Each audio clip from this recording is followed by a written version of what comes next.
Assalamualaikum warahmatullahi wabarakatuh. Innal hamdalillah nahmaduhu wa nasta'inuhu wa nastaghfiruh wa na'udzu billahi min shururi anfusina wa min sayyiati a'malina. Man yahdihillahu fala mudilla lahu wa man yudlil fala hadiya lahu.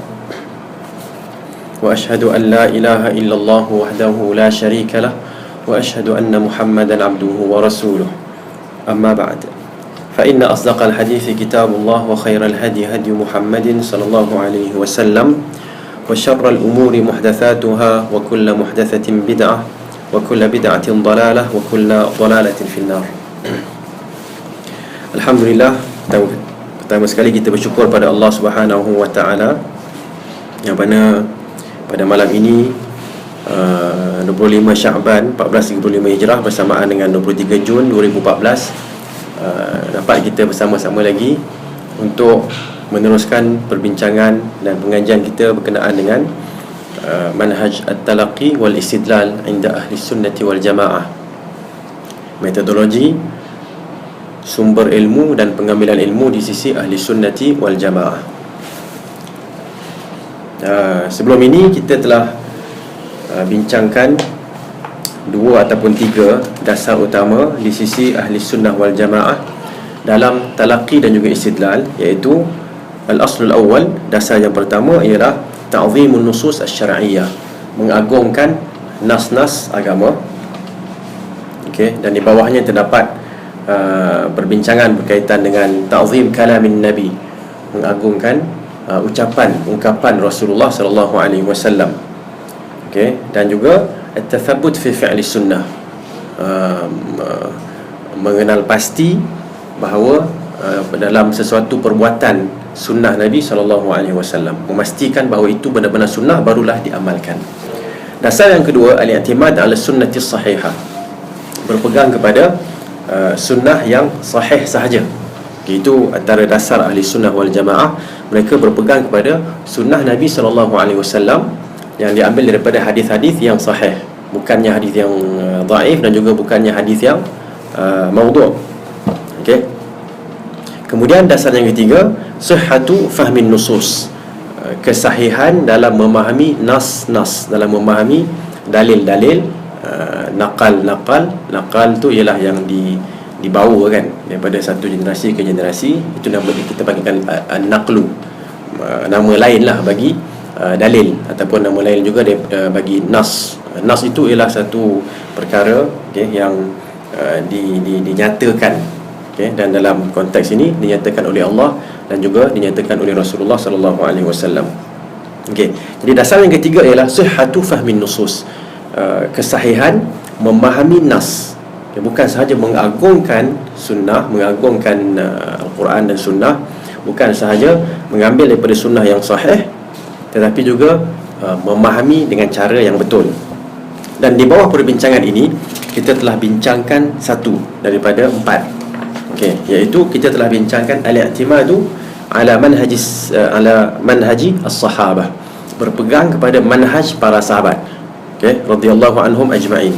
Jadi itu merupakan kalau kita letak di sini 3.1. Okey, dasar yang ketiga, kefahaman yang sahih terhadap nas-nas, terhadap dalil-dalil, merangkumi empat, iaitu berpegang dengan manhaj para sahabat, kefahaman para sahabat radhiyallahu anhum. Yang kedua, ma'rifatu al-lughatil arabiyyah, yang akan kita sambungkan pada malam ini, iaitu mengetahui bahasa Arab. Okey.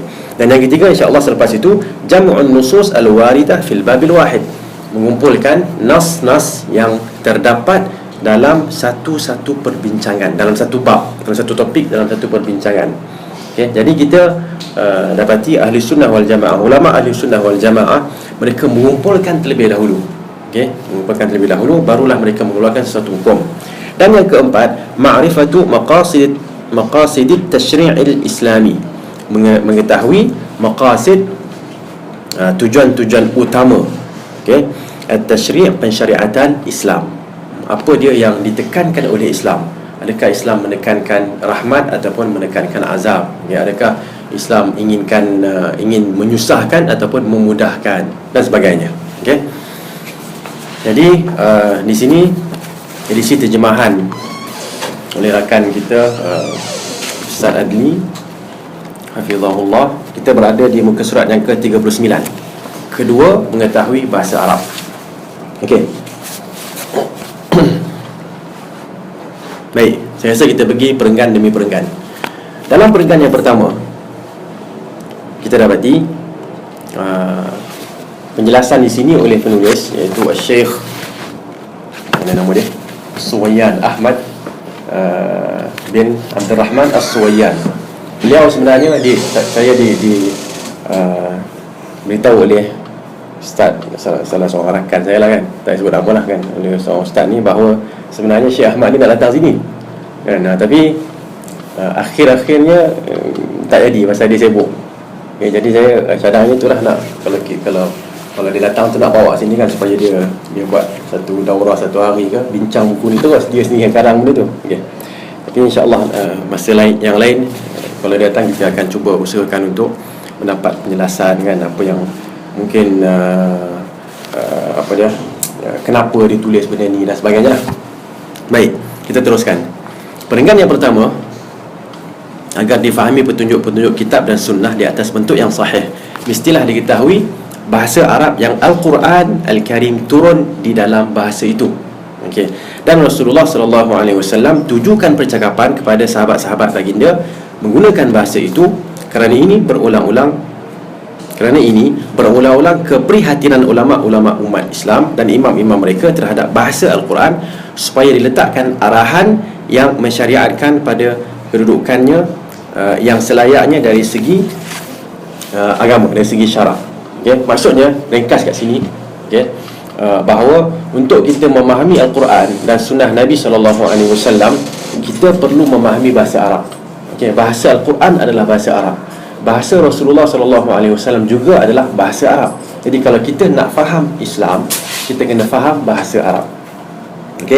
Dan ulama Islam telah kalau kita sebut dalam bahasa dari sudut periwayatan tu, orang kata mutawatir.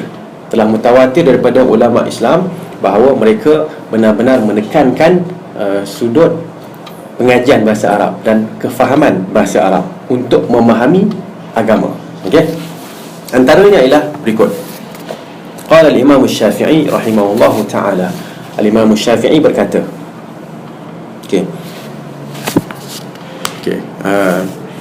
tuan-tuan dan puan semua boleh baca kat sini kan. Saya akan baca yang bahasa Arab, dan saya terjemah teruslah. Sesungguhnya saya mulakan dengan apa yang saya nyatakan, bahawa Al-Quran itu turun dengan bahasa Arab sebelum perbincangan yang lain, kerana seseorang itu tidak dapat mengetahui penjelasan terhadap jumlah-jumlah ilmu Alkitab, iaitu ilmu Al-Quran ini. Seseorang yang jahil, seseorang yang jahil terhadap keluasan bahasa Arab. Lisanul Arab sini, lidah Arab maksudnya bahasa Arab. Dan kepelbagaian bentuk-bentuknya, kesatuan maksud-maksudnya, dan juga perbezaan maksud-maksud kalimat-kalimat. Dan sesiapa yang mengetahuinya, hilanglah daripadanya kekeliruan yang masuk kepada sesiapa yang tidak mengetahui bahasa Arab ini. Saya ambil dua sekali lah. Jadi kita faham di sini bahawa Al-Imam Syafi'i rahimahullahu ta'ala menjelaskan dalam kitabnya Ar-Risalah. Kita ni di Malaysia, kita mengaku bahawa kita adalah mengikut mazhab Al-Imam Syafi'i rahimahullahu ta'ala. Dan bila kita mengaku bahawa kita ikut mazhab Al-Imam Syafi'i, paling kurang kita kena kenal lah siapa itu Al-Imam Syafi'i. Sayangkan kepada Al-Imam Syafi'i. Bila keluar anak kita akan sebut bahawa namanya adalah Syafi'i. Sebenarnya nama Al-Imam Syafi'i adalah Muhammad bin Idris. Jadi kalau kita sayang kepada Imam Syafi'i, letak nama Muhammad, ataupun Muhammad Syafi'i, okeylah juga kan. Jadi itu kita kena kenal siapa yang kita sanjungi. Kemudian Imam Syafi'i ada kitab namanya Ar-Risalah, dan beliau juga ada kitab namanya Al-Um. Ya, jadi kalau kita nak hafal nama-nama kitab, antara yang kita elok hafal ialah kitab Ar-Risalah, kitab Al-Um yang dikarang oleh Al-Imam Asy-Syafi'i rahimahullahu ta'ala. Okay, salah satu daripada imam besar dalam 4 mazhab yang utama dalam Islam. Banyak lagi mazhab lain, tapi yang utamanya ialah, yang masyhurnya ialah 4. Okey. Jadi dalam kitabnya Ar-Risalah, dan kitab Ar-Risalah ini disebut oleh kebanyakan ulama, khususnya ulama yang membicarakan tentang usulul fiqh. Mereka mengatakan bahawa kitab ini adalah kitab pertama yang mengumpul ilmu usulul fiqh. Okay? Jadi bila biasanya dalam perbincangan mana-mana pun mereka akan mengatakan siapakah orang pertama yang membicarakan secara tersusun ilmu ini. Jadi kalau ilmu usul fiqh, ulama kita mengatakan bahawa Al-Imam Muhammad bin Idris Asy-Syafi'i rahimahullahu taala adalah pengumpul pertama bagi ilmu usul fiqh dalam kitabnya Ar-Risalah. Jadi di sini beliau mengatakan, kita ringkaskan, bahawa saya mulakan perbincangan tentang bahasa Arab. Okey. Kenapa? Kerana orang yang tak tahu bahasa Arab, dia tak akan faham Al-Quran. Okey. Kerana apa? Seterusnya huraiannya ialah iaitu orang yang tak faham keluasan bahasa Arab, yang tak faham maksud perkataan-perkataan dalam bahasa Arab yang begitu pelbagai, yang banyak, dan juga tak mengetahui perkataan yang membawa maksud yang sama, dan juga perkataan yang membawa maksud yang berbeza, okey, dalam bahasa Arab. Orang yang tak tahu benda ni, dia takkan dapat ilmu Al-Kitab, iaitu ilmu Al-Quranul Karim. Okey. Dan sesiapa yang mengetahuinya, tengok di sini dia kata apa? Siapa yang mengetahui, mendapat ilmu tersebut, ilmu tentang lisanul Arab, tentang bahasa Arab ini, apa yang dia akan dapat ialah syubhah. Segala syubhah tu tak kena pada dia. Okay, segala keraguan yang mungkin kena pada orang lain tak kena pada dia, kerana dia ada perisai ilmu. Okay? Sebab tu kalau bila tengok yang ni, saya teringat daripada kata-kata Imam Syafi'i juga berkenaan dengan suratul Asri. Okay? Beliau mengatakan, sekiranya Allah Subhanahu wa ta'ala tidak menurunkan, terjemahan daripada kata-kata dia lah, sekiranya Allah tak menurunkan sesuatu pun hujjah ke atas hamba-hambanya kecuali suratul Asri lakafathum, pasti itu sudah mencukupi untuk mereka. Mencukupi untuk mereka. Okay? Kenapa? Kerana suratul Asr menceritakan tentang 4 ciri utama, 4 sifat utama yang menyelamatkan seseorang daripada kerugian. Okay? Dan yang pertama ialah illal ladzina amanu, iaitu mereka yang beriman. Dan iman itu adalah di atas ilmu. Okay? Dan di sinilah dia kata, nak tahu ilmu dalam Islam kena tahu bahasa Arab. Okay? Kena tahu bahasa Arab, barulah boleh mendapat ilmu yang terdapat dalam Islam, iaitu dalam sumber asasinya Al-Quran dan hadis Nabi yang yang datang dalam bahasa Arab. Okey.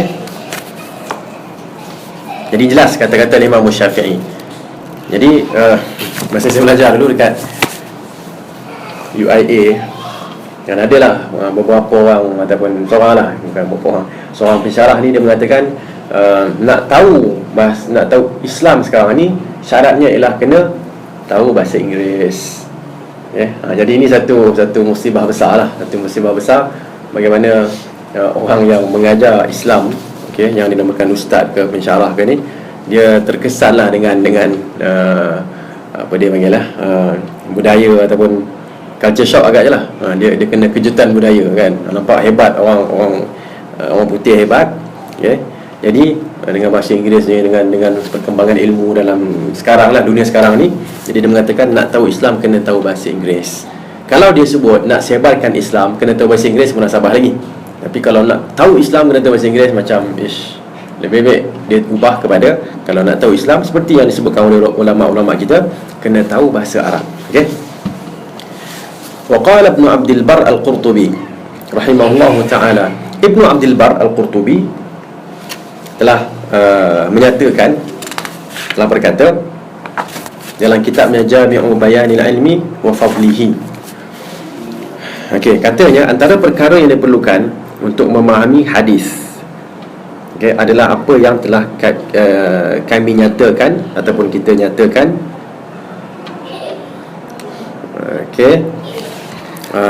untuk membantu untuk membantu memahami kitab Allah Azza wa Jalla, di mana apa yang kita dah sebutkan, iaitu, dia ulang balik, iaitu ilmu mengenai bahasa Arab, lisan Arab, dan kedudukan kata-katanya, ungkapan-ungkapan Arab itu. Yang mana ungkapan Arab ni ada banyak jenis lah kan. Ada istifham. Jadi istifham, contoh lah kan, saya buat contoh soalan. Soalan tu sendiri ada soalan yang berbentuk ingkar, nak menegur. Soalan yang membentuk takrir kan. Jadi soalan tu bukan satu bentuk sahaja. Okey, baik. Keluasan bahasanya, syair-syairnya, majaz-majaznya. Majaz ni kita sebut apa ya, metafora kot agaknya, maknanya bahasa kiasan kan. Kalau kita ada, kalau kat sekolah ada guru yang garang, kita kata apa? Singa, contoh kan. Ada yang pengecut, kita kata apa, orang Melayu kata apa? Ayam kot kan. Kalau selang kacang, macam itulah kan. Benda-benda itulah. Maksudnya kalau dalam bahasa Melayunya majaz, bahasa kiasan. Kemudian keumuman ataupun umum lafaz percakapan dan khusus. Lafaz yang umum, lafaz yang khusus. Contohnya macam nisa kan, dengan mar'ah. Nisa tu wanita-wanita umum. Kalau mar'ah pula seorang. Dan juga seluruh mazhab-mazhabnya. Mazhab-mazhab maknanya perbincangan yang detail dalam bahasa Arab bagi yang mampu. Bagi yang mampu, kerana ia adalah sesuatu yang tidak boleh tidak adalah diperlukan. Maknanya satu yang tak boleh ditinggalkan. La yustaghna anhu, tak boleh ditinggalkan. Kita tak boleh merasa yang kita kaya daripada perkara tu. Kita memerlukan perkara tu. Dan Umar bin Al-Khattab radhiyallahu anhu telah menulis ke seluruh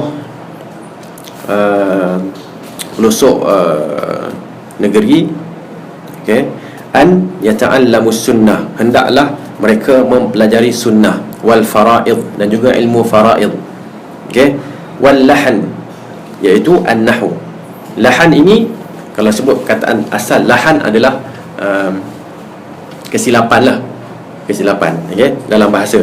Tapi maksud kat sini ialah nahwu. Kena tahu bacaan-bacaan yang berbeza, yang boleh dari sudut nahwu tu, kalau berubah, maksud dia tak berubah. Sebagaimana mereka mempelajari Al-Quran. Jadi belajar Al-Quran, kita belajar apa? Makhraj, kita belajar tajwid, kita belajar apa lagi ya?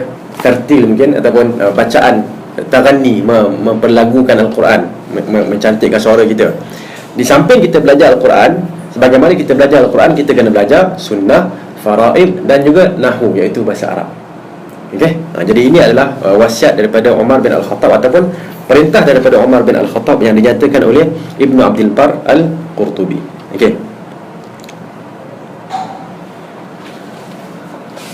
Baik, selepas itu Al-Imam Ibn Taymiyah rahimahullahu ta'ala telah berkata, tiada jalan tafsir Al-Quran wal Hadis. Tiada jalan lari, maknanya tiada jalan lain lah dalam mentafsirkan Al-Quran dan Hadis daripada mengenali lafaz-lafaz yang menunjukkan kepada kehendak Allah dan Rasulnya. Kita bincang itu dulu. Maknanya kalau nak mengetahui maksud Al-Quran dan hadis Nabi SAW, apa yang perlu kita buat ialah kita kena tahu apa yang dimaksudkan oleh Allah dan Rasulnya. Lafaz-lafaz yang Allah guna tu apa maksud dia? Lafaz-lafaz yang Rasulullah guna, apa maksud dia? Kenapa? Kalau zaman dulu mungkin ada setengah perkataan yang digunakan dahulu tak digunakan sekarang, dan ada yang digunakan sekarang ini. Kalau zaman dahulu maksud dia lain. Contohlah kan, contohnya perkataan makruh. Perkataan makruh, adakah maksudnya makruh ataupun maksud dia haram pun masuk juga. Jadi kita dapati perkataan makruh itu sendiri, kalau di sekarang ni kita sebutnya makruh, orang faham tak haram, tapi makruh kan, iaitu kalau buat apa? Kalau tinggalkan dapat pahala, kalau buat tak dapat apa-apa kan, makruh. Tapi kalau kita perhatikan dalam bahasa Al-Quran, kullu dhalika kana sayyi'uhu 'inda rabbika makruha. Okey, dosa-dosa apa yang disebut tadi adalah makruh. Okey, dalam surah Al-Isra kalau tak salah saya. Dan ayat itu, ayat yang saya bacakan tadi, menceritakan tentang, ini saya cari sekejap okay. Okay, menceritakan tentang surah Al-Isra ayat yang ke-38. Kullu dhalika kana sayyi'uhu 'inda rabbika makruha. Tiap-tiap satu perintah itu, menyalahinya adalah kejahatan yang dibenci di sisi Tuhanmu. Jadi kalau kita faham makruh kat sini, maksudnya yang tak sampai tahap haram. Masalah apa? Sebelum itu ada jangan, ayat 37, jangan engkau berjalan di atas muka bumi dengan berlagak sombong. Berlagak dengan sombong ni, hukum dia apa? Bukan makruh, hukum dia adalah haram. Okey. Kemudian sebelum tu apa? Wala taqfu ma laysa laka bihi ilm, ayat 36. Dan janganlah engkau mengikut apa yang engkau tidak mempunyai pengetahuan mengenainya. Gunakan kejahilan untuk menyatakan sesuatu. Ini pun dosa besar rasanya kan. Okey.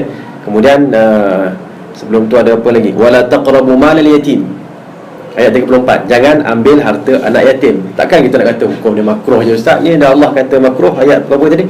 Ayat yang ke-38. Allah kata kullu dhalika kana sayyi'uhu 'inda rabbika makruha. Semua yang kita sebut tadi, yang Allah sebut tadi, makruh je. Ustaz kan dah ustaz kata haram, ini makruh. Okey, jadi itu yang kita sebutkan tadi, apa yang Allah maksudkan dan bukannya apa yang kita faham sekarang. Okey. Jadi sebab tu ini satu ilmu yang penting. Kita nak faham Al-Quran dan hadis, faham dengan apa yang Allah maksudkan dengan perkataan itu, masa tu. Kerana perkataan itu juga mungkin kemudian akan digunakan dengan maksud yang berbeza. Okey. Kemudian, dan wa kaifa yufhamu ataupun yafhamu kalamahu, mengetahui bahasa Arab yang serta bagaimana dia fahami kata-katanya. Okey. Mengetahui bahasa Arab yang kita mengetahui bahasa Arab yang Allah Subhanahu Wa Taala berbicara berbicara dengan kita menggunakan bahasa itu adalah satu perkara yang membantu kita untuk memahami maksud Allah dan Rasulullah daripada kalam Allah dan juga kalam Rasulullah sallallahu alaihi wasallam. Okey. Jadi itu yang sebabnya kita kena tahu bahasa Arab. Okey, kemudian seterusnya begitu juga dengan ilmu tentang dalalatul alfaz. Dalalatul alfaz ni maksudnya ialah petunjuk lafaz-lafaz. Okey. Okey. Dan petunjuk lafaz-lafaz pada makna-makna yang tertentu. Maknanya lafaz-lafaz tertentu ni maksud dia apa? Contohnya macam kullu. Kullu ni maksud dia apa? Bila Nabi sebut wa kullu bid'atin dalalah, kan, setiap yang sesat itu adalah setiap yang bid'ah itu adalah sesat. Adakah kullu di sini membawa maksud kullu ataupun membawa maksud ba'du? Okey. So kalau kita kata kullu tapi maksudnya ba'du, lainlah maksud dia. Maknanya sebahagian bid'ah adalah sesat. Kan? Tapi kalau kita sebut kullu kat sini maksudnya kullu, semua, artinya semua lah. Kalau 10 tu 10. Kalau kita sebut ba'du artinya sebahagian. Maknanya mungkin 6 ke ataupun 5. Okey. Kemudian Ibn Taymiyah mengatakan fa inna 'ammata dalali ahli al-bid'ah kana bihadha as-sabab. Okey. Sesungguhnya kesesatan, sesungguhnya keseluruhan kesesatan ataupun kebanyakan kesesatan ahli bid'ah adalah dengan sebab ini. Secara umumnya kalau nak tengok kenapa ahli sunnah itu ahli bid'ah ini sesat, inilah sebab dia. Okey.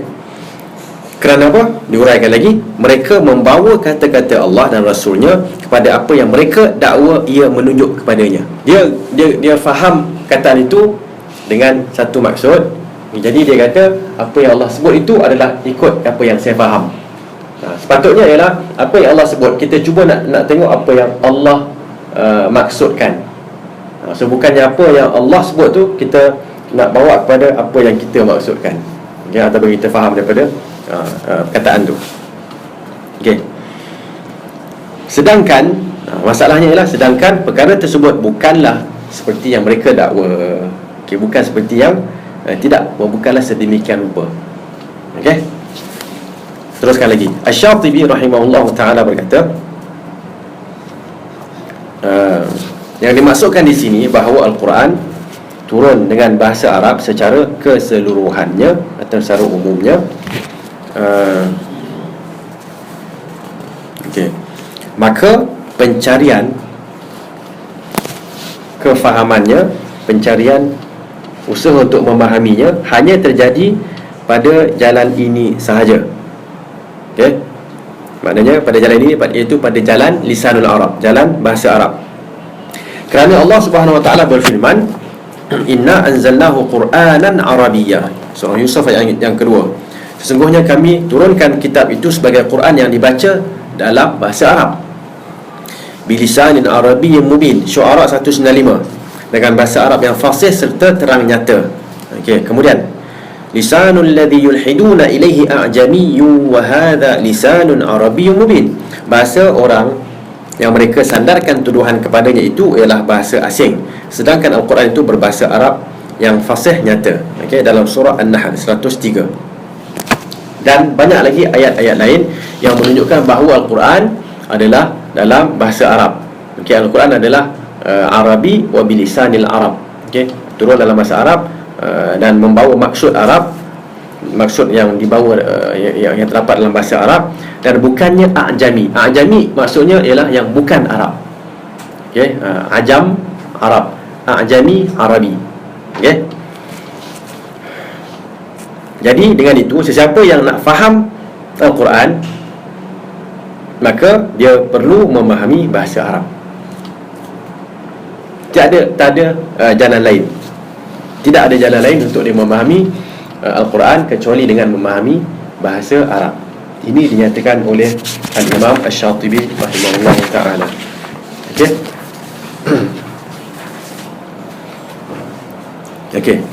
Kemudian Syekh Ahmad As-Suwayan nyatakan lagi di sini bahawa terdapat satu masalah yang perlu dititik beratkan, iaitu petunjuk-petunjuk syarak akan mengkhususkan bahasa, mengikatnya dan menerangkannya. Jadi kita dah faham bahasa Arab. Kemudian bila kita masuk ke dalam perbincangan agama, perbincangan syariat agama, kita tengok pula bahasa Arab yang digunakan itu bila dikaitkan dengan agama, mungkin dia akan berubah sedikit. Jadi kalau kita sebut, contohkan macam solat, asal solat ialah doa. Jadi adakah bila kita sebut innas salata, bila Allah Subhanahu wa taala sebutkan innas salata kanat 'alal mu'minina kitaban mawquta, sesungguhnya solat itu adalah ke atas orang yang beriman kitab, iaitu kewajipan mawquta yang berwaktu. Boleh tak kita terjemahkan solat dalam bahasa Arab ialah doa, jadi doa yang berwaktu. Kata ustaz, tak payahlah nak takbir apa semua ni, kita doa ya, doa zuhur. Solat zuhur artinya doa zuhur, kan? Doa macam mana? Doa, dan yang penting doa. Kita kalau tegas macam tu, kita dah salah. Kerana kita kena ambil yang bahasa Arab, kemudian kaitkan dengan bahasa agama, bahasa syarak. Di sini Al-Imam Ibn Taymiyah rahimahullahu ta'ala mengatakan, wal ismu idza bayyana an-nabiy sallallahu alaihi wasallam musammah. Sesuatu nama itu, kata nama itu, apabila Nabi sallallahu alaihi wasallam menjelaskan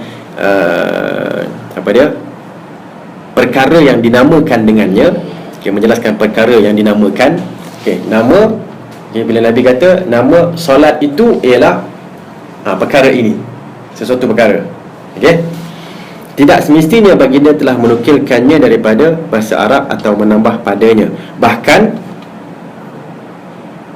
Bahkan maksudnya ialah baginda mengetahui maksudnya, balil maksud annahu arafa muradahu bi ta'rifihi huwa sallallahu alaihi wasallam kaifa ma kana al-amru. Terjemahannya, bahkan yang dimaksudkan adalah ia dikenali dengan pengenalan baginda sallallahu alaihi wasallam sendiri. Fa inna hadha huwa al-maqsud, bagaimana sekalipun keadaannya, kerana inilah yang dimaksudkan. Artinya bila Nabi sallallahu alaihi wasallam dah katakan bahawa solat itu ialah sekian, sallu kama raaitumuni usalli, sembahyanglah seperti mana kamu lihat aku sembahyang. Asalnya doa lah, seperti kamu lihat aku doa. Jadi bila nak doa ataupun yalah nak asalnya nak solat, iaitu nak doa. Okey, Nabi pun kata arihna biha ya Bilal, rehatkan kami dengan solat ini, iaitu dalam bahasa Arabnya dengan doa ini wahai Bilal. Bilal pun kamat semua. So, Nabi pun takbir. Okey. Kemudian Nabi membaca apa semua, rukuk dan sebagainya, i'tidal, duduk, sujud dan sebagainya. Kemudian Nabi bagi salam. Kemudian Nabi SAW menyatakan pula bahawa solat itu dimulakan dengan tahrimnya, yang mengharamkan solat itu daripada perkara-perkara perbuatan-perbuatan yang bukan solat, okey, di luar solat adalah takbir. Okey, dan dihalalkan perbuatan-perbuatan yang luar solat dengan taslim. Maknanya antara dua itu adalah solat. Okay. Dengan itu kita faham bahawa Rasulullah SAW menjelaskan bahawa perkataan itu membawa maksud yang dijelaskan. Okay. Jadi solat pada bahasa Arab kekal dengan doa, tapi bila solat disebutkan dalam bahasa agama, solat itu maksudnya ialah perbuatan doa-doa, bacaan-bacaan yang khusus yang diajarkan oleh Nabi SAW, dimulakan dengan takbir, diakhiri dengan taslim. Okey, itu sebagai contoh. Dengan itu, kerana ini penjelasan Allah yang mensyariatkan untuk istilah-istilah dan lafaz-lafaz adalah didahulukan ke atas mana-mana keterangan. Maknanya bila ada satu kataan, Allah jelaskan maksud dia. Kemudian juga Rasulullah SAW menjelaskan maksud perkataan itu. Maka penjelasan daripada Allah dan Rasulullah SAW kita ambil dan kita dahulukan terhadap penjelasan mana-mana pihak yang lain. Okey? Kenapa? Kerana Nabi SAW telah menjelaskan perkara yang dikehendaki dengan lafaz-lafaz berkenaan, lafaz-lafaz tersebut dengan penjelasan yang tidak perlukan kepada penghujahan dengan pemerolehan. Okey, bukti-bukti bil istiqaq. Pemerolehan istiqaq ni maksudnya mengeluarkan maksud-maksud daripada suatu perkataan. Okey, syawahid, bukti-bukti penggunaan bahasa Arab, okey, dan sebagainya. Kerana ini wajib merujuk kepada penamaan nama-nama ini kepada penjelasan Allah dan Rasulnya, kerana ia mencukupi dan memadai. Okay, tak apalah, kita letakkan rumusan di sini bahawa kalau ada penjelasan daripada Allah dan Rasulullah SAW terhadap sesuatu perkataan, itu yang kita ambil. Okay, kita tak pergi kepada penjelasan pihak lain. Maknanya katalah orang yang mahir dalam bahasa Arab, jadi nak menjelaskan satu benda tu mengikut apa yang dia faham. Kalau ada penjelasan itu daripada Allah dan Rasulnya, itu yang kita dahulukan, dan kita tak tengok apa penjelasan yang lain. Kita tengok gitu, tapi kita tak ambil lah. Okay? Kita dahulukan Allah dan Rasulnya, kerana penjelasan daripada Allah terhadap sesuatu lafaz dan perkataan itu mencukupi dan memadai. Begitu juga penjelasan daripada Nabi SAW. Okey, kemudian dinyatakan lagi seterusnya, apabila sebahagian ahlul bid'ah, pelaku bid'ah, ya, pelaku bid'ah ni macam pembuat bid'ah kan, tapi bila sebut al-mubtadi'ah artinya ialah ahli bid'ah. Maknanya kehidupan itu adalah kehidupan yang penuh dengan bid'ah. Kalau ahli sunnah, kehidupan yang penuh dengan sunnah. Kena bezakan tu. Okay? Jadi kalau nak ubah sikit tak apalah kan. Saya rasa Ustaz Adli pun dia okey je kan kalau kita ubah sikit. Bukan pelaku bid'ah, bukan pembuat bid'ah, tetapi ahli bid'ah. Okay? Jadi perkara ini sebahagian ahli bid'ah melupakan hakikat ini. Perkara ini dilupai oleh sebahagian ahli bid'ah. Okey. Apa yang mereka buat ialah mereka mula mentafsirkan lafaz-lafaz syarak yang berkaitan dengan usuluddin, okey, dasar-dasar agama, dengan bersandarkan kepada bahasa semata-mata tanpa melihat kepada maqasid yang mensyariatkan, maqasid asy-syari'. Okey. Syariat ni mengandungi dua maksud, iaitu Allah dan juga Rasulnya. Okay. Sebagai contoh, Murji'ah, mereka menjadikan, bila bincang tentang iman, golongan Murji'ah, okay, mereka mengatakan iman itu semata-mata tasdiq, membenarkan dalam hati. Siapa yang membenarkan dalam hati, membenarkan Allah, percaya pada Allah lah dalam hati, dia dah beriman. Okey, tanpa melihat kepada muradis syari', kehendak pihak yang mensyariatkan, iaitu Allah Subhanahu Wa Taala dan Rasulullah Sallallahu Alaihi Wasallam. Okey, jadi kalau kita perhatikan, kita akan dapati banyak ayat-ayat Al-Quran yang menceritakan bahawa ataupun menjelaskan bahawa perbuatan adalah termasuk dalam iman.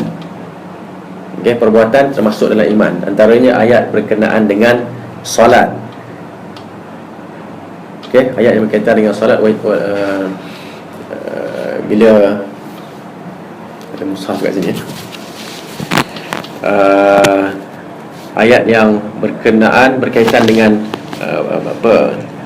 pengalihan kiblat tu kan. Jadi sebahagian para sahabat mengatakan, wahai Rasul, bila turunnya ayat yang fawalli wajhaka syatral masjidil haram, maka alihkanlah wajah kamu ke arah Masjidil Haram. Sebelum ni ke arah Baitul Maqdis. Okey.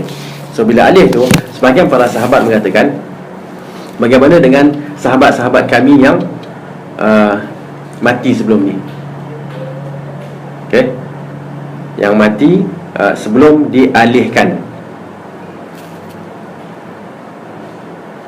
Sebelum dialihkan apa? Kaabah. Jadi turun satu ayat. Okey,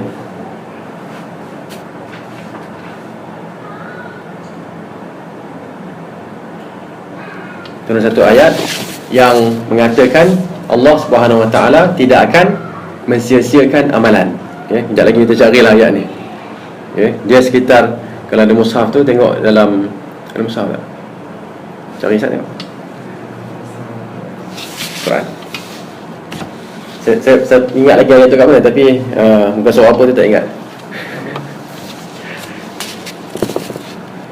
Qad nara taqalluba wajhika.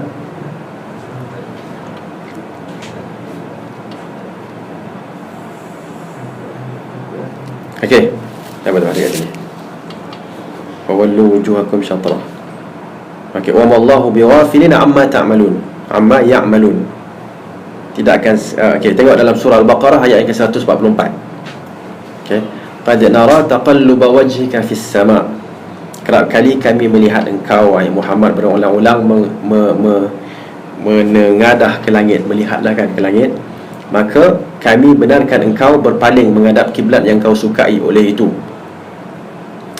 palingkanlah mukamu ke arah Masjidil Haram, tempat letaknya Kaabah, dan di mana sahaja kamu berada, maka hadapkanlah muka kamu ke arahnya. Dan sesungguhnya orang-orang Yahudi dan Nasrani yang telah diberikan kitab, mereka mengetahui bahawa perkara berkiblat ke Kaabah itu adalah perintah yang benar dari Tuhan kami, dari Tuhan mereka, dan Allah tidak sekali-kali lalai akan apa yang mereka lakukan.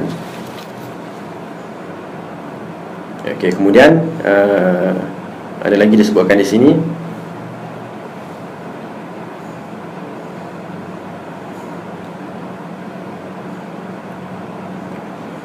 Okey, 149. Kat sini 149. Okey, akhirnya disebutkan wa mallahu bighafilin amma ta'malun, dan ingatlah Allah tidak sekali-kali lalai akan segala apa yang kamu lakukan. Okey, wa min haitsu kharajta fawalli wajhaka syatral masjidil haram. Di mana sahaja kamu berada, keluar, maka wajahkanlah bila nak solat ke arah Masjidil Haram. Okey, kemudian wa innahu lal haqqu min rabbik, itulah kebenaran daripada Tuhanmu. Wa mallahu bighafilin amma ta'malun, kerana Allah tidak akan lalai terhadap apa yang kamu lakukan. Okey, jadi ayat ini antara ayat yang menunjukkan bahawa apa yang telah dibuat oleh orang Islam sebelum ini tidak dilupakan oleh Allah Subhanahu Wa Taala. Okey, baik. Jadi kat sini itu adalah antara ayat-ayat yang menunjukkan bahawa amalan itu perlu dimasukkan dalam musamma al-iman, dalam definisi iman. Okey, tak boleh kita hanya menyatakan tasdiq, mempercayai sahaja. Bahkan mesti ada tasdik, kemudian disebutkan dengan tasdiq bil qalb, kemudian qaulun wa amal kan, qaulun wa amal, okey. Qaulul qalbi wal lisan, okey, kata-kata hati dan juga lisan, wa amalul qalbi wal lisan wal jawarih, okey, amalan hati, amalan lisan dan juga amalan anggota badan, okey. Semua itu termasuk berdasarkan dalil-dalil yang mencakupi perkara yang tersebutkan tadi. Okey, boleh insya-Allah. Okey, saya rasa kita sambung dalam sekitar 15 minit lagi. Boleh? Yang ketiga, yang kedua tadi ialah memahami bahasa Arab. Cuba untuk memahami bahasa Arab. Okey, yang ketiga, menghimpunkan nas-nas yang terdapat dalam satu-satu perbincangan, satu-satu topik. Okey. Nas-nas syariah mewakili satu unit yang sebahagiannya menyempurnakan sebahagian yang lain. Satu unit ni maksudnya satu benda yang kita kena tengok secara menyeluruh. Kan, macam kereta, kita tak boleh kata kereta itu ialah tayar sahaja. Ada orang pula dia fanatik dengan apa dia, steering, dia kata kereta tu ialah steering, kan? Tak boleh, dia kereta tu ialah semua sekali baru jadi kereta. Okey, sama juga dengan bahkan lebih hebat lagi lah, agama Islam itu kena ada semua sekali, barulah dia menjadi satu benda yang sempurna. Kita dapat faham dengan kefahaman yang sempurna. Okey, jadi sesuatu perbincangan kita perlu lihat dengan mengumpulkan dalil yang ada, nas-nas yang ada dalam perbincangan itu. Okey, nas-nas yang ada pula, yang sabit yang ada dalam satu-satu perbincangan adalah nas yang saling mencukupi dan tidak akan bercanggahan. Tak talif wala takhtalif. Okey, saling mencukupi antara satu sama lain dan bukannya saling bercanggahan antara satu sama lain. Okey, kenapa? Kerana semuanya keluar daripada satu sumber yang hebat. Okey, dan tidak mungkin boleh berlaku pertembungan dalam nas-nas tersebut kerana sumbernya adalah satu. Okey, dan Allah telah menyatakan perkara ini, wa innahu lakitabun aziz la ya'tihi al-batilu min bayni yadayhi wa la min khalfihi tanzilun min hakimin hamid. Okey, sesungguhnya wa innahu kitabun aziz, tengah-tengah tu sikit kan, sesungguhnya Al-Quran itu adalah sebuah kitab suci yang tidak dapat ditandingi. Ataupun sebelum itu apa dia, wa innahu kitabun aziz, sebuah kunci yang tidak dapat ditandingi, la ya'tihil batil, tidak dapat didatangi sebarang kepalsuan dari mana-mana arah dan sudutnya.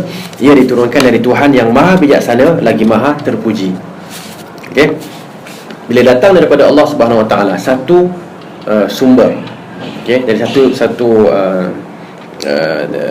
apa dia, daripada Allah Subhanahu Wa Taala sahaja, datang dari satu sumber, maka tidak ada percanggahan. Ini yang dinyatakan dalam surah Fussilat 41-42. Okey, jadi bila perkara ini telah kita dapat terima, kita tak boleh mengambil satu nas dan meninggalkan nas yang lain, khususnya bila membicarakan tentang satu perbincangan, satu topik. Okey, kerana bila kita buat begini, kita telah pun memecah-mecahkan, memotong-motongkan perkara itu. Okey, dan Allah telah memberi amaran, afatu'minuna bi ba'dil kitabi wa takfuruna bi ba'd. Adakah kamu beriman dengan sebahagian, potong sebahagian, ambil yang ni, yang lain, yang satu lagi ni, ini tak nak ambil. Okey, dan kamu kufur terhadap sebahagian yang lain. Al-Baqarah 85.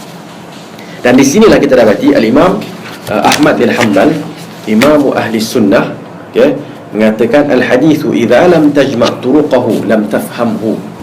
Hadis itu sekiranya kamu tidak mengumpulkan jalan-jalannya, jalur-jalur periwayatannya, kamu tidak akan faham. Dan hadis itu yufassiru ba'duhu ba'dha, menghuraikan, saling menafsirkan di antara satu sama lain.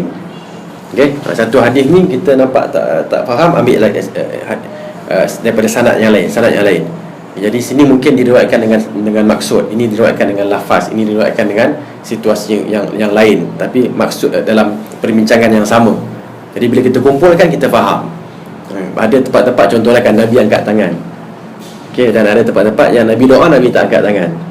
Jadi kalau kita mungkin baca satu hadis, kita nampak sesungguhnya Allah malu terhadap seseorang hamba apabila dia angkat dua tangannya untuk berdoa, Allah malu untuk mengembalikannya kosong.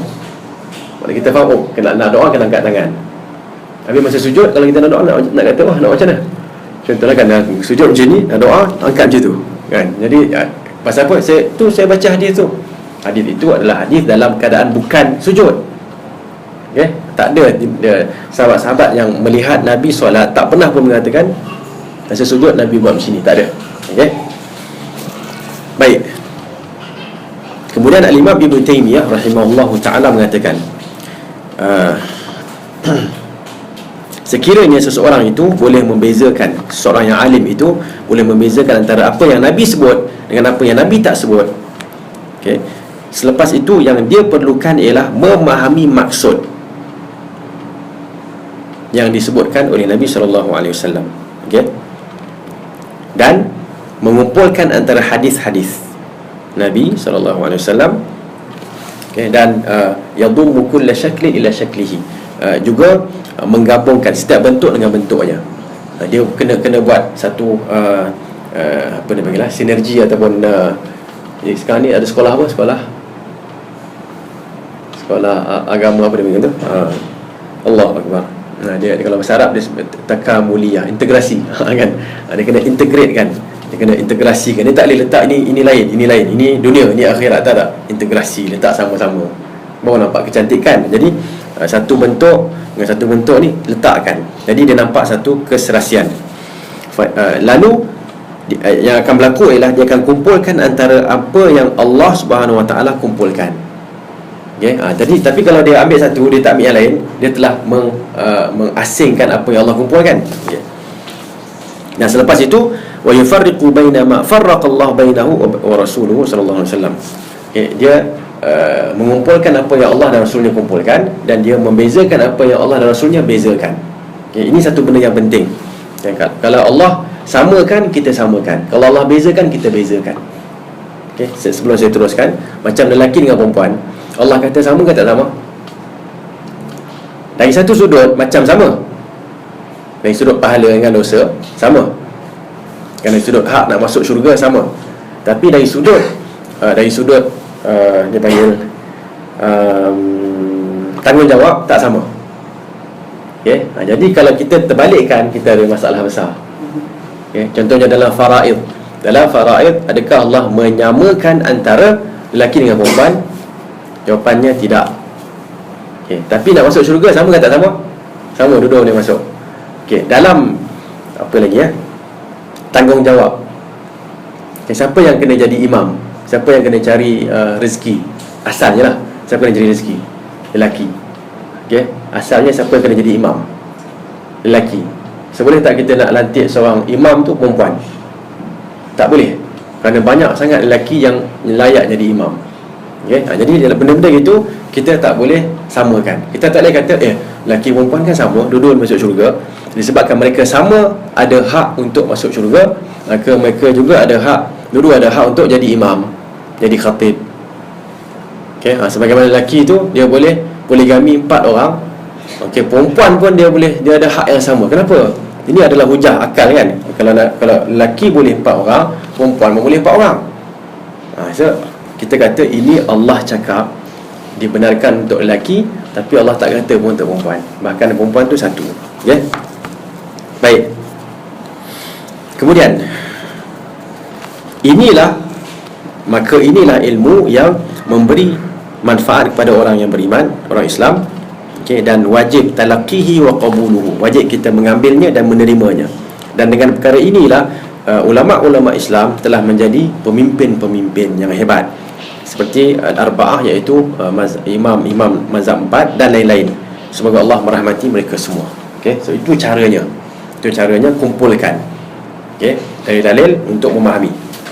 Kemudian Asy-Syatibi rahimahullahu ta'ala mengatakan ruang kesilapan secara umumnya kesilapan itu berlaku bila satu je dia kata, senang, al-jahlu bi maqasidis syara', jahil tentang kehendak-kehendak agama. Satu. Yang kedua, dia tambahkan wa adamu dhammi atrafi ba'dihha li ba'din, dan tidak mengumpulkan tidak menghimpunkan pangkal-pangkalnya di antara satu sama lain, tidak menghimpunkan apa dia atraf ni maknanya hujung dalil dengan hujung dalil tak dikumpulkan. Jadi nampak macam ini cerita boleh, ini cerita tak boleh. Kan contohnya macam hadis yang saya ingat sekarang ni, Nabi SAW dalam satu hadis melarang apa dia, orang kencing secara berdiri. Dalam satu hadis lain, sahabat nampak Nabi SAW buang air kecil secara berdiri. Okay? Bahkan Aisyah radhiyallahu anha mengatakan, siapa yang kata Nabi buang air kecil berdiri, dia tak betul, dia menipu lah kan. Jadi nampak macam kalau seorang ambil yang ni, seorang ambil yang ni, bergaduh lah.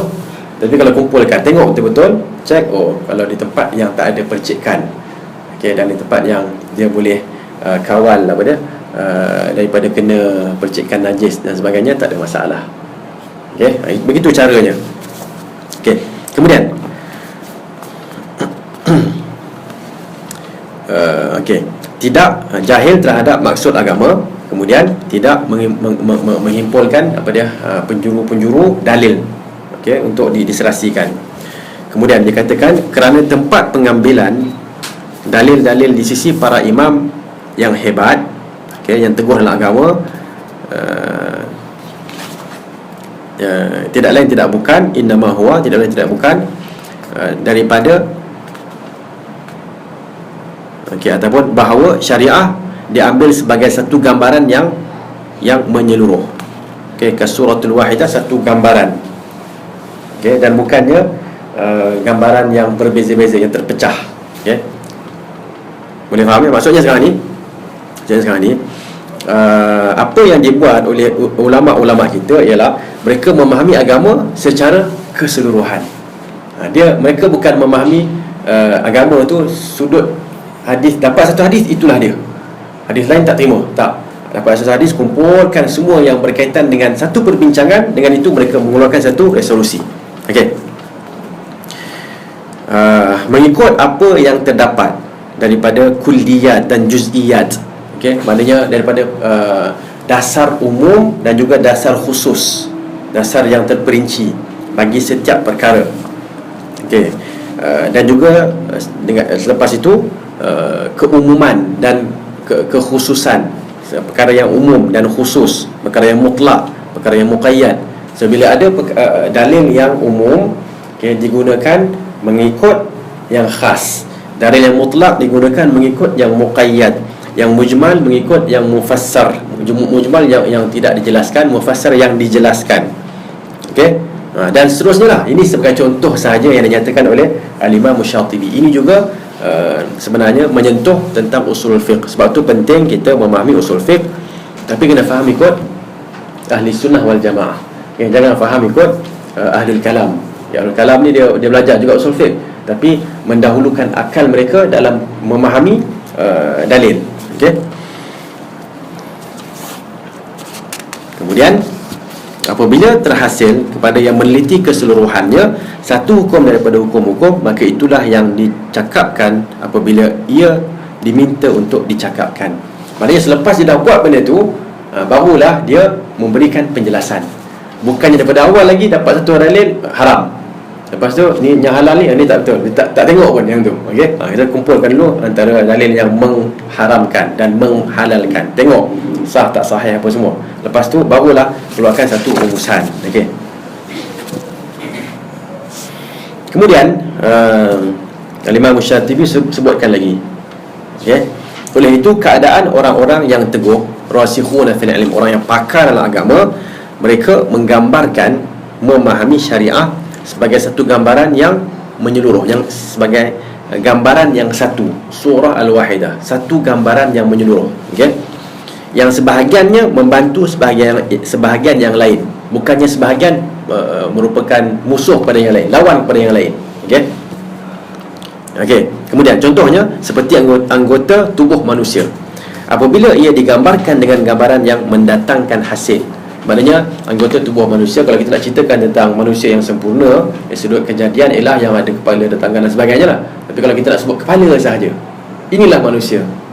Jadi kita dah salah dalam memberi penjelasan tentang manusia. Okey, kemudian Asy-Syatibi rahimahullah taala mengatakan lagi ruang kesilapan. Bukan bawah tu kan. Seringkali anda melihat orang-orang jahil berhujah untuk diri mereka dengan dalil-dalil yang rosak, dan dengan dalil-dalil yang sahih. Ikhtisaran bin nazar, meringkaskan pandangan kepada dalil tertentu, menolak untuk melihat kepada dalil-dalil usul dan furu' yang lain yang menyokong pendapatnya atau menentangnya. Maksudnya Al-Imam Syatibi nak merumuskan kepada kita al-juhal, orang yang jahil, apa mereka buat? Apa yang mereka buat ialah ambil dalil yang fasidah sahihah dulu. Ambil dalil yang tak betul pun dia ambil, kan? Dalil, katalah dalil yang dhaif, dalil yang maudhu', ambil juga. Dalil yang sahih pun ambil juga. Kemudian dia menghadkan kajian dia terhadap dalil yang tertentu, dan dia tidak memberi ruang kepada dalil yang lain yang dia tak nak tu. Dah bias kan. Awal-awal lagi, contohnya bila dia dah dengar seorang guru tu kata apa dia cakap tentang sesuatu perkara, contoh apa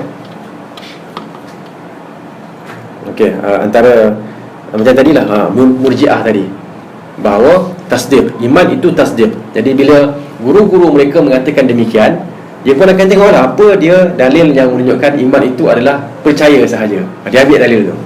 Bila kita bawa dalil yang menunjukkan iman itu adalah amalan, dia tak nak terima. Jadi inilah dia punca kesesatan. Dia tak bersedia untuk mengambil dalil, melihat dalil-dalil yang ada. Sedangkan ahli sunnah, mereka lihat semua sekali, tak ada masalah. Sebab tu kita tengok imam-imam kita macam Al-Imam Malik rahimahullahu ta'ala, dia akan berikan satu jawapan berdasarkan ilmu yang dia ada. Tapi bila datang ilmu lain, hadis lain yang dia tak tahu sebelum ni, kemudian dia tahu, dia akan tukar.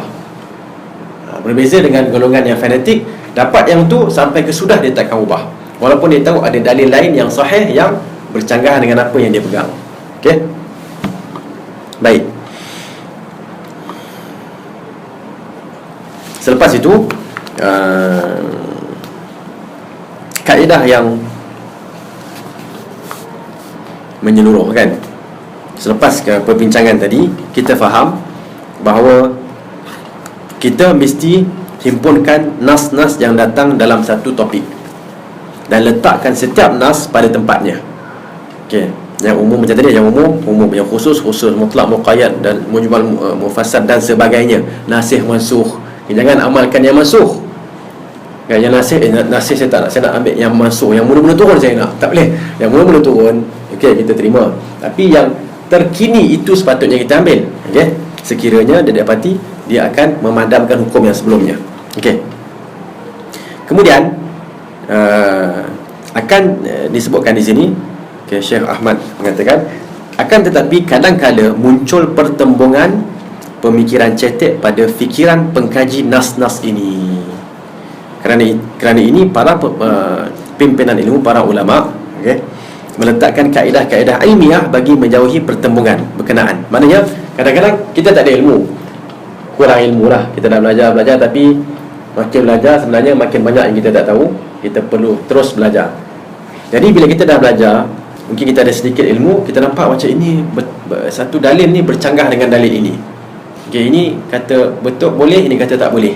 Jadi ulama kita dah nampak dah benda ni, ta'arud akan berlaku pada orang yang ilmunya tak sampai, kekurangan.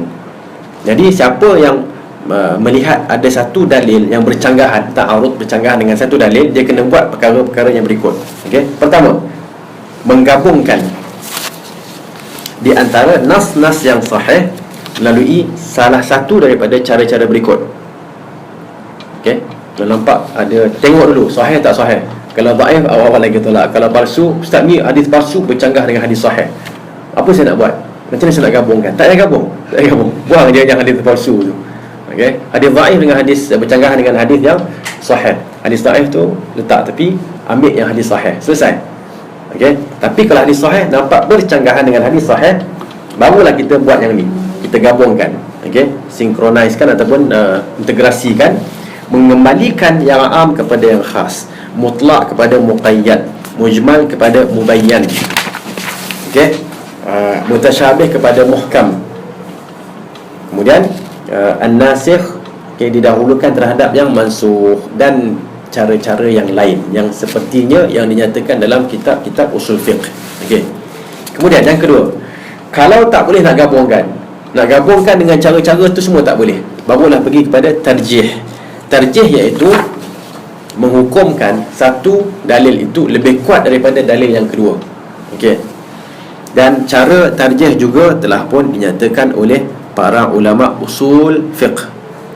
Okay, contohnya hadis yang dinyatakan oleh Bukhari dan Muslim bercanggahan dengan hadis yang dinyatakan oleh Abu Daud rahimahumullah. Yang hadis Abu Daud itu hadis sahih, hadis Bukhari Muslim pun sahih juga. Jadi kita nak gabungkan tak boleh. Sebab apa? Kita kata hadis Bukhari Muslim lebih kuat daripada hadis Abu Daud. Dengan itu kita dahulukan yang ini. Itu cara nak mentarjihkan. Kalau tak boleh nak jamak lah. Kemudian yang ketiga, kalau tak boleh juga, pengkaji dia tak mampu nak buat benda tu, dia tak sampai tahap tu, apa dia kena buat ialah dia tawakuf. Tawakuf ni dia rehat sebentar.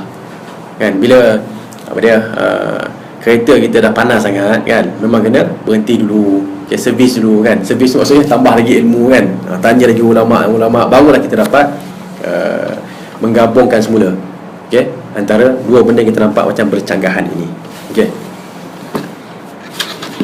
Yang keempat ni macam panjang kan. Tak panjang sangat. Yang terus ni kan. Nanti tu. Cukup lah. Okey. Okay, saya rasa kita berhenti kat sini dulu. Okey. Kaedah yang ke berapa tadi? Yang ketiga. Yang bawahnya ada 4. Okay, kita dah bincangkan 3. InsyaAllah kita sambung nanti dengan membincangkan yang keempat, iaitu mengetahui matlamat pensyariatan agama ataupun yang disebutkan sebagai maqasid at-tashri' al-islami. Okay, dasar-dasar utama dalam pensyariatan Islam. Ada apa soalan?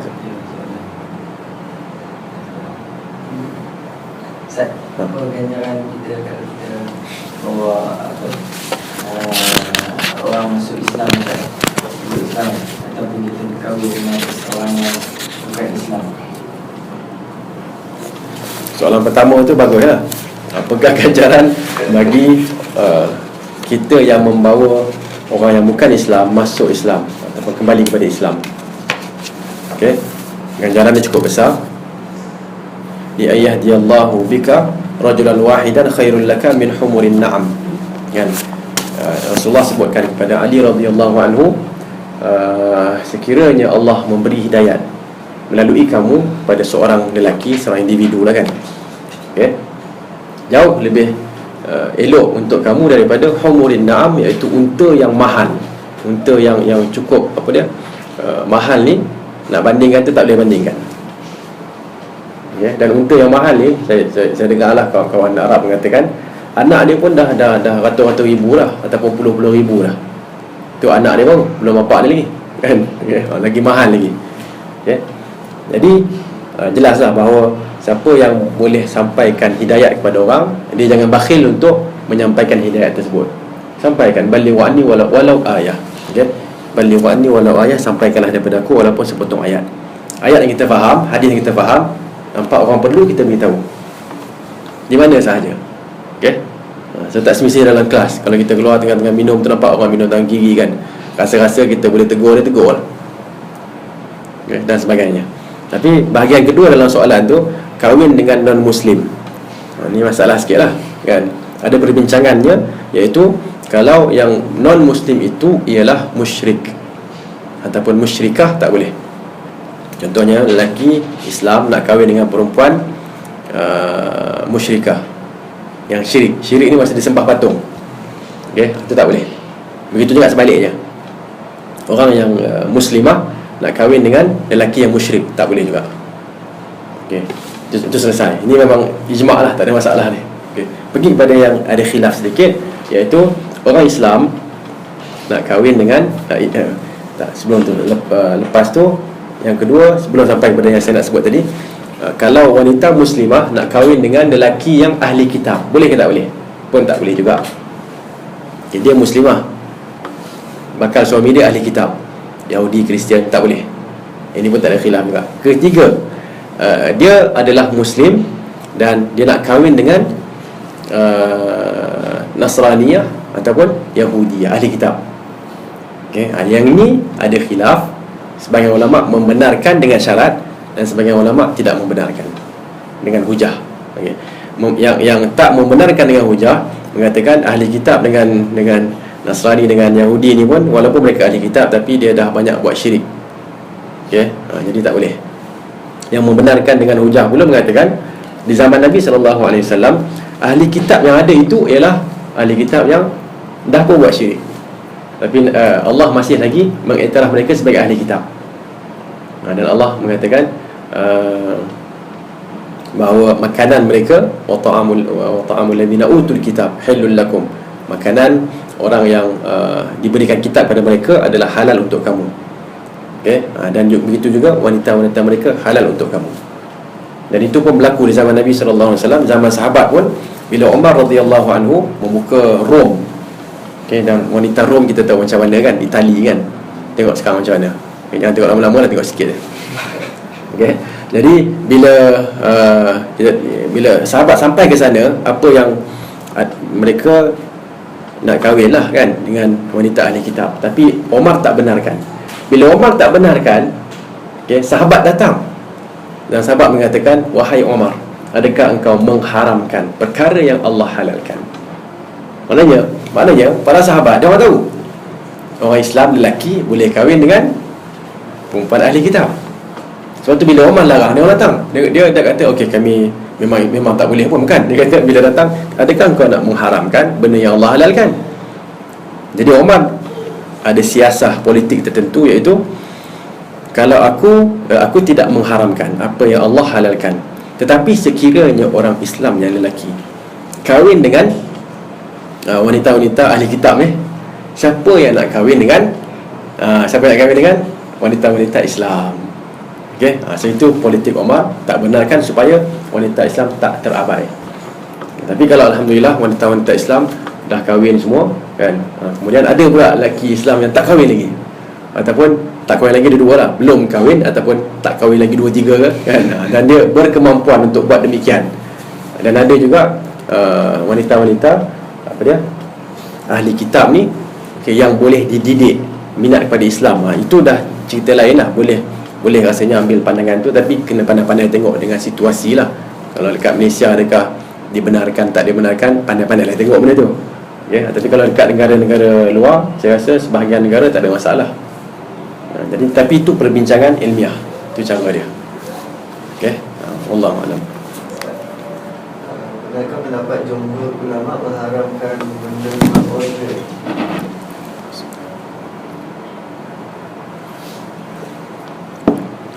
Benarkah pendapat jumhur ulama mengharamkan menderma organ? Okey, saya tak ingat tentang jumhur ulama, tapi tahun berapa tahun 2004 saya pernah tulis satu artikel dengan seorang sahabat berkenaan dengan menderma organ ni. Antara yang saya masih ingat lagi ialah memang terdapat khilaf di antara ulama. Ada yang membenarkan dengan syarat-syarat yang ketat, ada yang membenarkan dengan syarat yang longgar sikit. Okay, antara syarat yang ketat itu ialah seperti yang dinyatakan oleh Syekh Muhammad Al-Shanqiti, Muhammad Al-Mukhtar Al-Shanqiti, hafizahullah, seorang pensyarah yang di Arab Saudi, memang tersohor lah, mengajar juga, tuan guru di Masjid Haram. Dalam kitabnya Masail Tibbiyah Al-Hadith, lebih kurang itu, ataupun perbincangan medik kan, semasa mengikut agama lah, mengikut syarak. Beliau membawakan perbincangan dan antara yang saya ingat ialah ada pihak ataupun ulama yang membenarkan dengan syarat organ itu, okay, maknanya kalau nak buat apa dia panggil, transplant ke apa benda kan nak ambil daripada orang lain masukkan ke dalam kita. Ada ulama yang mengatakan kalau orang Islam tak boleh, orang Islam nak bagi tak boleh, tapi kalau dia nak ambil daripada orang yang bukan Islam tak apa. Okey, adalah dalil yang mengatakan mematahkan tulang orang yang dan dah mati sama hukum dia dengan mematahkan tulang orang yang masih hidup, orang Islam yang masih hidup. Itu satu pandangan lah. So pandangan yang kedua mengatakan boleh sekiranya boleh memberi manfaat. Okey, dan saya rasa dalam perbincangan tu memang masih lagi merupakan masalah khilaf. Jumhur saya tak pasti, kena cek balik semula.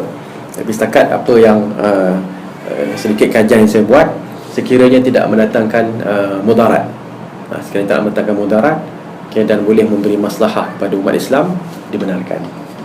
Okey, wallahu a'lam. Ada lagi? Betul ke apa yang imam buat solat witir rakaat akhir dia akan baca surah 3 surah Al-Ikhlas, Al-Falaq dan An-Nas? Adakah daripada sunnah? Okey. Adakah membaca surah Al-Ikhlas, Al-Falaq, An-Nas itu daripada sunnah Nabi SAW? Sebenarnya dalam kaedah dia dalam bacaan ini ialah faqra'u ma tayassara minal Quran. Bacalah apa yang mudah, okay, daripada Al-Quran. So kita tak perlulah nak macam nak khatam satu malam tu satu juzuk, tak semestinya. Okey, lebih pun boleh, kurang pun boleh, satu juzuk pun boleh, tak ada masalah. Itu yang sebenarnya. Okay, begitu juga dengan bacaan dalam witir. So kita boleh sahaja baca surah tiga kul tadi tu yang disebutkan tu, Al-Ikhlas, Al-Falaq, An-Nas. Kalau kita nak baca lain pun sebenarnya tak ada masalah. Tetapi terdapat hadis-hadis yang menunjukkan Nabi SAW ada bacaan-bacaan tertentu. Antaranya ialah qul a'udzu birabbil qul ya ayyuhal kafirun kan. Okay, kemudian yang